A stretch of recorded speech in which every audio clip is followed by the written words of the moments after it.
चलिए दोस्तों नमस्कार, मेरा नाम अर्जुन राय है और आप जुड़े हैं अपने चहेते स्वराज समाचार के साथ।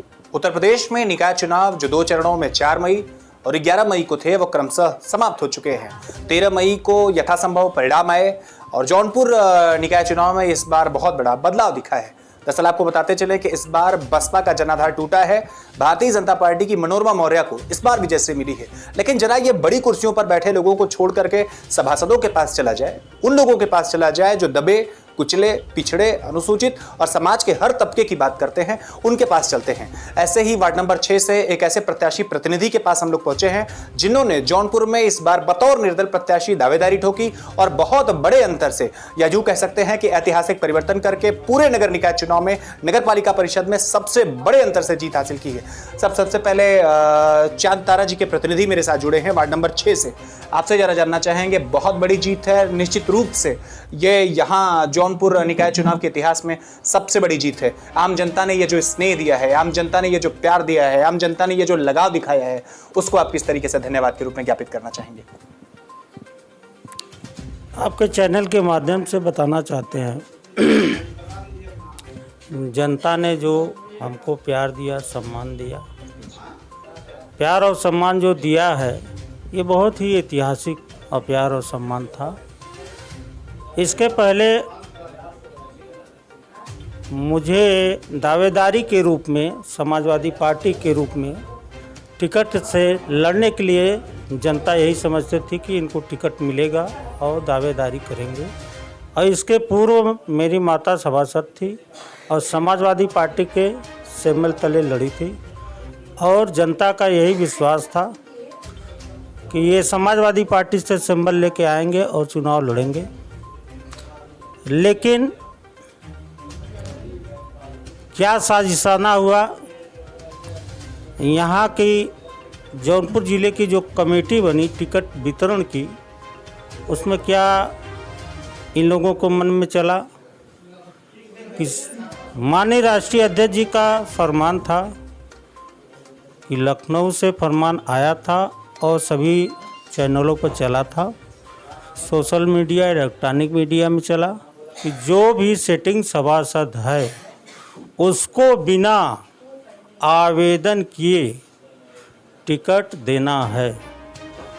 और जौनपुर ज़िले के जितने भी सिटिंग सभासद थे सबको टिकट दिया गया। सिर्फ इकलौता मैं ऐसा प्रत्याशी था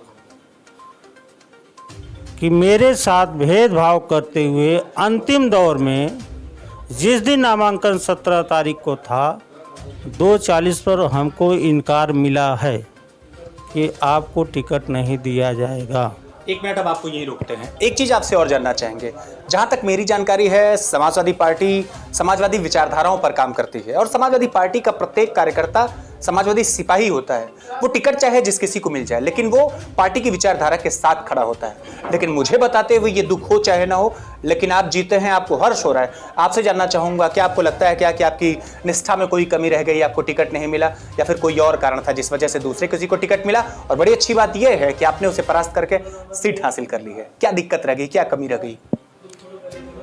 हमारे माननीय श्री पारसनाथ जी स्वर्गीय, उनके सानिध्य में मैं समाजवादी स्वच्छ छवि से राजनीति किया, उनके साथ संघर्ष किया, कदम से कदम मिलाकर चला और उनके चुनाव में अथक मेहनत और परिश्रम किया, स्वच्छ छवि बनाकर रखा, बूथ हमेशा उनको जितवाया, सेक्टर प्रभारी भी मैं था और उनके तमाम अलग अलग कार्यक्रमों में चढ़ बढ़कर मैं भाग लेता था। माननीय मंत्री जी के मरने के बाद उनके पुत्र लकी यादव जी, उनके उपचुनाव में मैंने अथक परिश्रम किया, अथक मेहनत किया, शारीरिक आर्थिक दोनों भी मदद किया हूँ। और फिर विधानसभा का चुनाव आया, उस पर भी मदद किया। मेरा टिकट विधानसभा मंडलीय क्षेत्र होने के नाते माननीय लकी यादव के ही सानिध्य में टिकट मिलना था। उन्हीं के ऊपर यह था कि वो उनका क्षेत्र है मल्हनी, और वो जिसको चाहेंगे देंगे। हमको शुरुआती दौर से ही माननीय लकी यादव जी ने आश्वासन दे दिए थे, टिकट आपको दिया जाएगा, चुनाव आपको लड़ना है। अब स्थिति परिस्थिति उनको क्या मजबूर कर दी, पार्टी और समाज और संबंधों को उन्होंने निर्वहन न करते हुए किस दबाव किस प्रेशर में आकर उन्होंने मेरे साथ किया, यह मैं भी अचंभित हूँ कि इस तरह से क्यों किया गया। अब आपको यही मैं रोकता हूं, क्योंकि दोनों सवालों के जवाब आपने बहुत तार्किक ढंग से दिए हैं। एक टिकट कटा, कौन व्यक्ति इसके पीछे था, एक आपको बड़े अंतर से जीत मिली, जनता का आपने धन्यवाद किया। एक चीज आपसे और यहां जानना बड़ा जरूरी है, क्योंकि चुनाव संपन्न हो चुके हैं, कुछ ही दिनों बाद शपथ ग्रहण समारोह भी होने वाला है। यहां जौनपुर में जो आपका वार्ड है, काफी हद तक ये ग्रामीण परिवेश का इलाका है, बहुत सारी चीजों पर, बुनियादी व्यवस्थाओं पर काम करने की जरूरत है। तो किन मुद्दों को लेकर के इस बार आप आम जनता के बीच जाने वाले हैं? हमारा मुद्दा, इसके पूर्व मैं 5 साल कर चुका हूँ। मैं भली भांति जानता हूँ कि जनता को क्या क्या आवश्यकताएं हैं, क्या क्या चाहिए।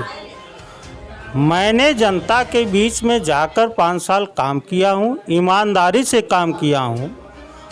यहाँ तक कि मेरे वार्ड में केवल 250 राशन कार्ड थे, मैंने 750 राशन कार्ड बनवाया और उसका 5 साल जनता बखूबी लाभ लिया। इसी बीच सरकार की एक प्रधानमंत्री आवास योजना आई थी, मैंने 1000 आवास अपने वार्ड में मुहैया करवाया, उसको बनवाया, गरीब जनता को छत दिया, उनके खाने की अनाज की व्यवस्था किया। सरकारी चीज़ से ही तंत्र से ये आता है, लेकिन इसमें बहुत बड़ा योगदान यह होता है उस गरीब तक वो योजना को पहुंचाना। इन सब चीज़ों से प्रभावित होते हुए यहाँ तक कि हैंडपाइप का मरम्मत, नाली खड़ंजा जो भी है उसको भी बनवाया गया। एक अंत में आपसे यह जानना चाहेंगे कि बहुत कम समय बचा है जब लोकसभा के आम चुनाव, चूंकि आप राजनीति से जुड़े हैं, समाजवादी पार्टी के आप बड़े मजबूत स्तंभ हैं, बड़े मजबूत कद्दावर कार्यकर्ता हैं। लोकसभा के आम चुनाव 24 में आने वाले हैं, कुछ ही समय का शेष समय बचा है। आपसे बहुत स्पष्ट जानना चाहेंगे कि क्या इस बार समाजवादी पार्टी के बैनर तले आप समाजवादी पार्टी की किसी भी प्रत्याशी को यदि जौनपुर सदर से टिकट मिला तो आप उनके साथ प्रचार प्रसार करेंगे, या फिर जिस तरीके से आपको इस बार समाजवादी पार्टी में किसी व्यक्ति ने आपको टिकट नहीं लेने दिया, आप सीधे सीधे विरोध करेंगे? क्या करने वाले हैं इस बार?